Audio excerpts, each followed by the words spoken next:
the first part of safety is having our physical needs met. That is the fundamentals of safety. Okay, we all heard the word hangry, hungry and angry, okay? Blood sugar stuff can really affect our mood. You know, you probably see it all the time. We see it in children. They get cranky when they haven't had their food. Those things are really fundamental. But certain things that seem so basic, we kind of take for granted. So like breathing and sleeping. The research coming out on sleep is pretty intense, right? Even small sleep deficits can lead to really big mood problems, cut off our human brain, which includes our values and our empathy and basic insight. That means basic self-awareness, right? Our time sense. Not sleeping, many of the world's most famous disasters. Take the Exxon Valdez. The guy in the Exxon Valdez was completely sleep deprived. I don't even know how long he'd been running the ship. But having those basic needs met, even again, breathing, lots of interesting books out there about breathing. Those, one is The Oxygen Advantage by Patrick McKeown. Most of us, as it turns out, aren't breathing optimally, and some of us are breathing in ways that may even be kind of counterproductive. But having the right oxygen and CO2 balance in our blood can very much affect how well we think and how good our mood is. And so the first thing when you see somebody who's dysregulated, okay, the first place to go is, are their physical needs met? Have they had sunlight? Have they slept? Have they eaten properly? Okay? Are they breathing? Our breathing changes when we're in states of upset, by the way. So are they breathing like, long, slow, and deep? All right, so that's the first one. P, you got to pass, the physical needs met.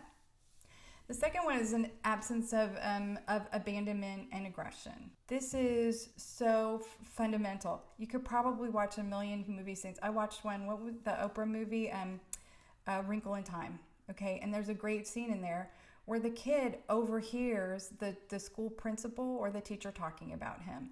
And he turns around, she doesn't see him sitting there. She turns around and he yells at her and he starts to run away. He becomes very aggressive. She's just insulted his whole family and she called him a weirdo, kind of. I mean, I don't think that's the word she used. But this kid, okay, that was an act of aggression toward the kid. We can expect, if we're abandoned in that way, abandoned meaning we're shunning this kid because, he's kind of odd and we don't understand him. Big surprise when you start seeing increase in aggression. So he yells at the teacher. You know what the teacher does, or the principal, whatever she is? You can't talk to me that way. I'm the teacher, I'm the principal. Okay. Well, we can't insult people, either intentionally or unintentionally, and expect them not to become reactive. Okay, we can't abandon them, push them away, push them out. That's when people become their most safety seeking, right? That's when they leap into fight, flight, freeze, full, feed, and fuck. In that case, that was definitely fight or flight. He fought with her, and then he ran away. He searched out his sister, though. Remember, love is always there. Okay, so absence of aggression and abandonment. Now, one last thing about this. That aggression and abandonment could have happened a long time ago. People who've been abandoned and abused in the past tend to be hypersensitive to it in the present.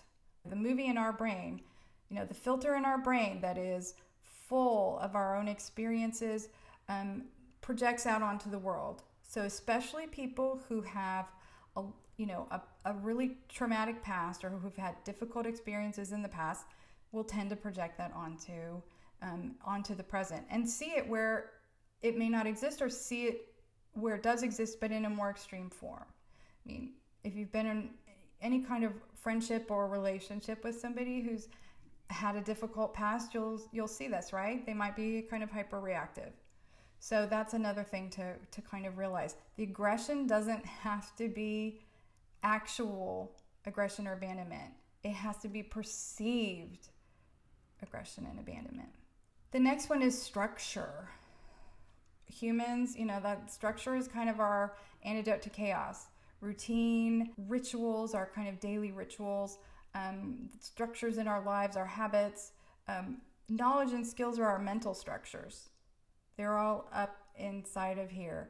Destabilization, okay, in these basic structures of our lives will cause an increase in fight, flight, freeze, full, feed, and fuck. So, I'll give you a quick example from, a job I had once. So I started this job. I was working at a Head Start in this church. There were literally like 50 parking spots. Okay. There was street parking. There was parking in the lot next door, in the building that wasn't frequently used during the day. There was abundant parking, right? And I just pulled into this spot that seemed like a logical place to pull my car. And the teacher said, you parked in my spot. Of course I was like,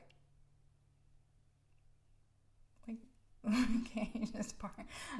I parked in parking spot number 5. Can't you just park in number 6? Like, what's it going to do? Well, I did realize that this was a person who had tons of anxiety and who had, tons of traumatic experiences in life. And in some ways, her rigidity was a response to her chaos, right? I stopped parking there, but having her same parking spot, right, every single day added structure to her life, okay? So with a lot of people who are under stress or threat or who have a lot of trauma in their life, what you'll see is, a lot of rigidity.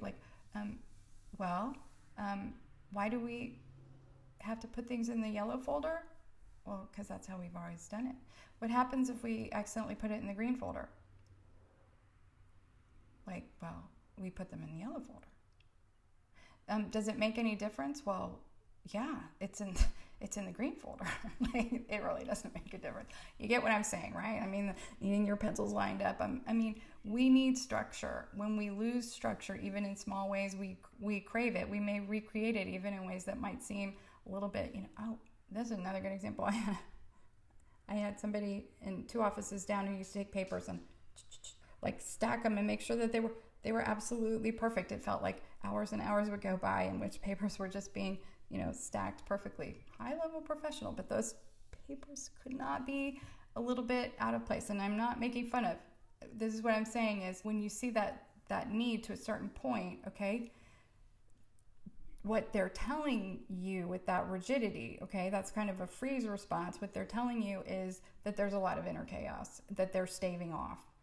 Because structure is our fundamental need, and structure is a fundamental way of creating safety as well. I've got a kind of a bunch of examples of things that I've seen that can cause somebody to feel internally destabilized. And it can be a really small thing.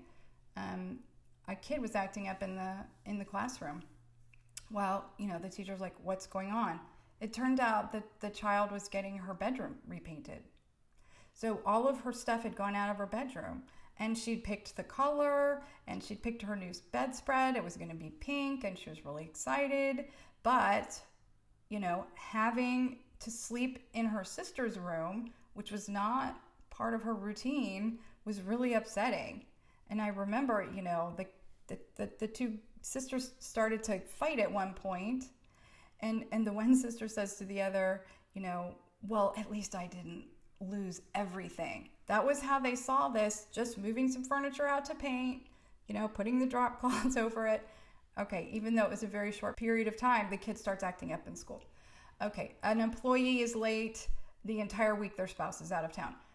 You put Mima in a nursing facility and it brings out an aggressive side of the person you thought was the sweetest person in the world. Suddenly, she's hurling racist epithets at the nurse, tries to hit an aide, she's trying to run away. That's because all the structures of her life have been ripped away.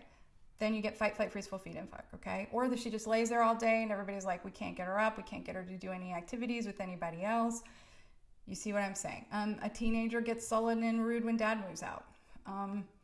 A week at grandma's house, everybody was excited to go to grandma's house for a week, but they're all snippy and irritable by the end of the week because all of their normal structures are taken away. A boss with marital troubles, might get upset over something that seems kind of petty, like the paper's not being straightened out. Or think about this on a mass scale. The dictator who held power for 40 years and everyone had adapted their lives around the existence of this dictator, he dies, and what happens? We get, Croatia, Bosnia, Herzegovina, right? Suddenly you get mass rape, you get rape camps, you get genocide, you get warring factions. I mean, all hell breaks loose when, the structure erodes and resources were pulled out. So watch for changes in structure, okay? If a kid comes into my office, this happens all the time in mental health settings, right?